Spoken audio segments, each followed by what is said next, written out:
سيقول السفهاء من الناس ما ولاهم عن قبلتهم التي كانوا عليها قل لله المشرق والمغرب يهدي من يشاء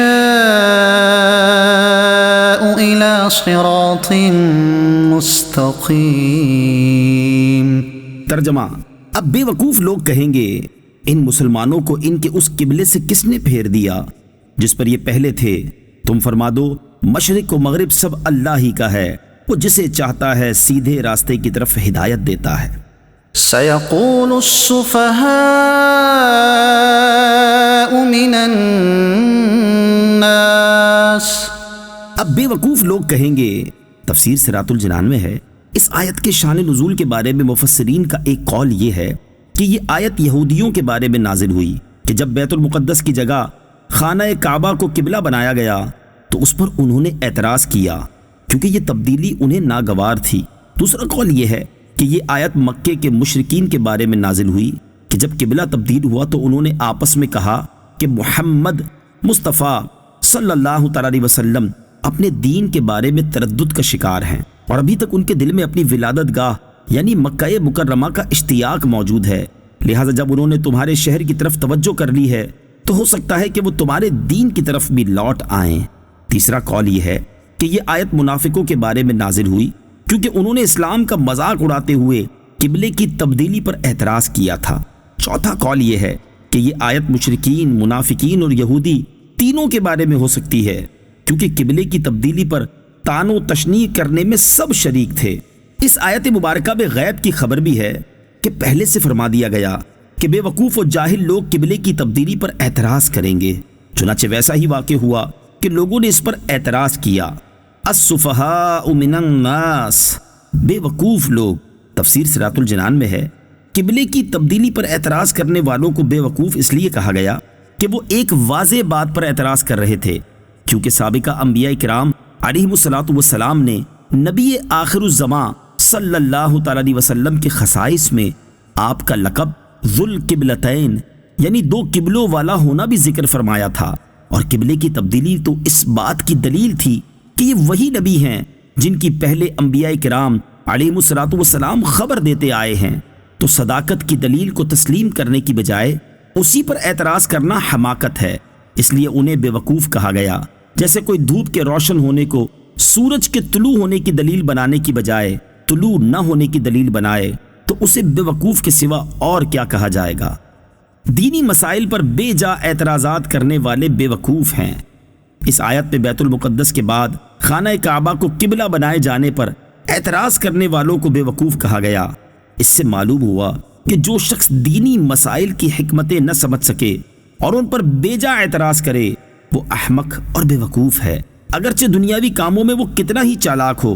آج کل بھی ایسے بے وقوفوں کی کمی نہیں ہے، چنانچہ موجود دور میں بھی مسلمان کہلا کر شراب، سود، پردے، حیا، اسلامی نظام وراثت اور حدود اسلام پر اعتراضات کرنے والے لوگ موجود ہیں، اور ایسے افراد قرآن مجید کے حکم کے مطابق بے وقوف ہیں۔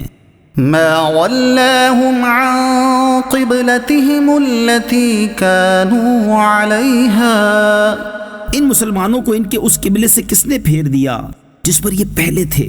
قبلہ اس جہت کو کہتے ہیں جس کی طرف انسان منہ کرتا ہے، اور چونکہ مسلمانوں کو خانہ کعبہ کی طرف منہ کر کے نماز ادا کرنے کا حکم دیا گیا ہے، اس لیے خانہ کعبہ مسلمانوں کا قبلہ ہے۔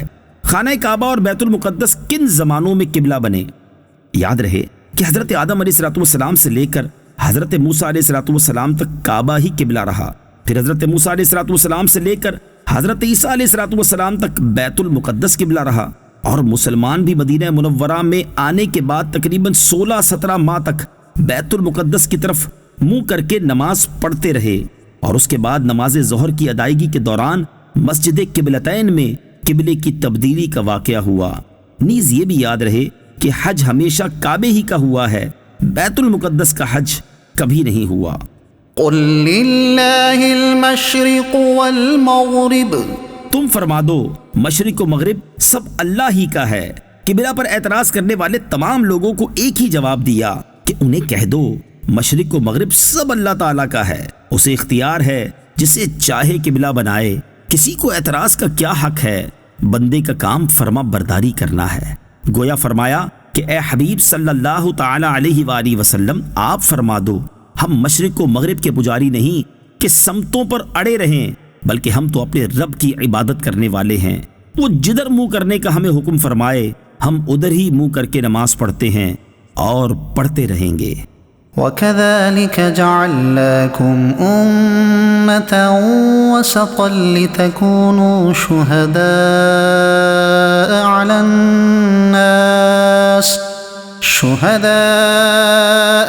النَّاسِ وَيَكُونَ الرَّسُولُ عَلَيْكُمْ شَهِيدًا وما جعلنا القبلة التي كنت عليها إلا لنعلم من يتبع الرسول ممن ينقلب على عقبيه وإن كانت لكبيرة إلا على الذين هدى الله وما كان الله ليضيع إيمانكم إن الله بالناس لرؤوف رحيم۔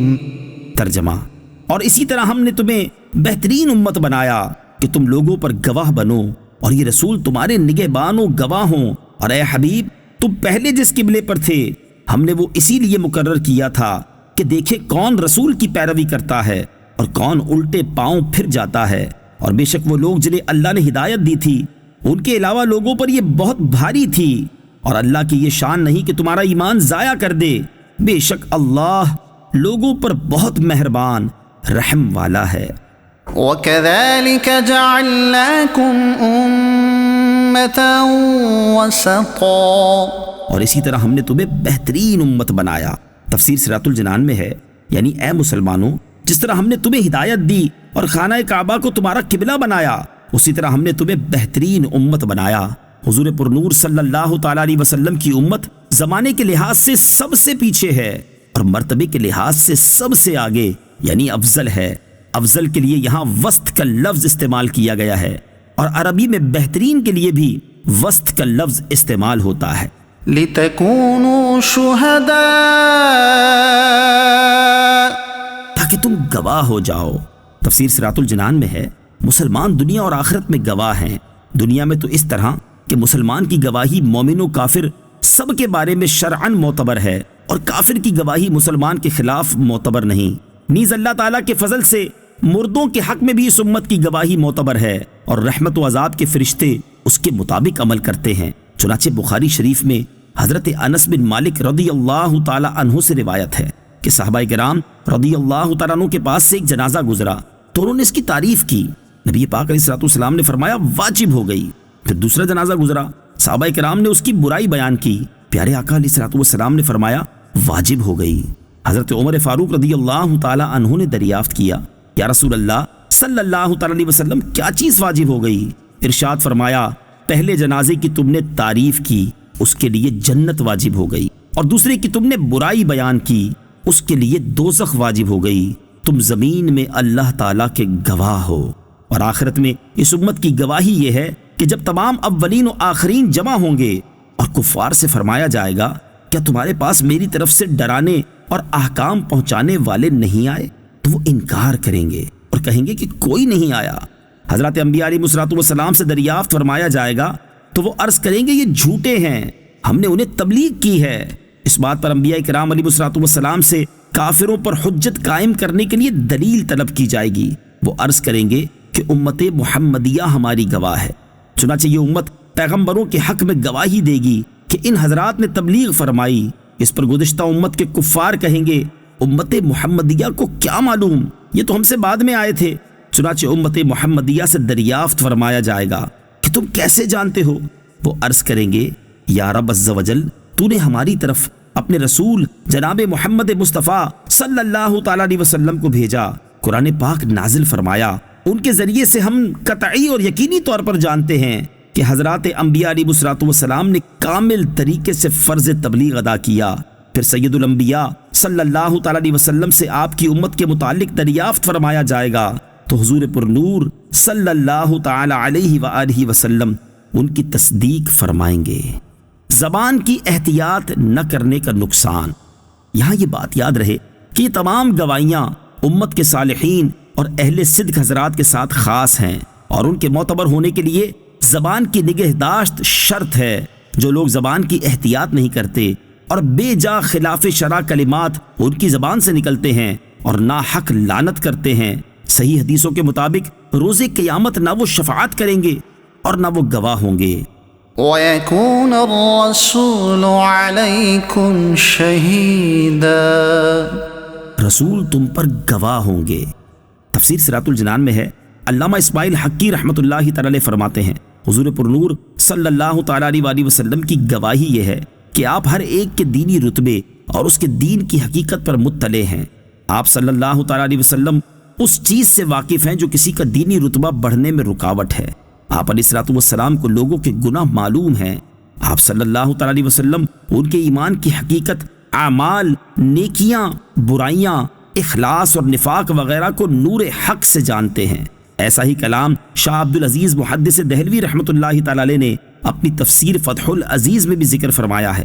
یاد رہے کہ ہر نبی کو ان کی امت کے اعمال پر مطلع کیا جاتا ہے تاکہ روز قیامت ان پر گواہی دے سکیں، اور چونکہ ہمارے نبی کریم علیہ الصلوۃ والسلام کی شہادت سب امتوں کو عام ہوگی، اس لیے پیارے آقا علیہ الصلوۃ والسلام تمام امتوں کے احوال پر مطلع ہیں۔ نبی کریم علیہ الصلوۃ والسلام کی گواہی قطعی اور حتمی ہے۔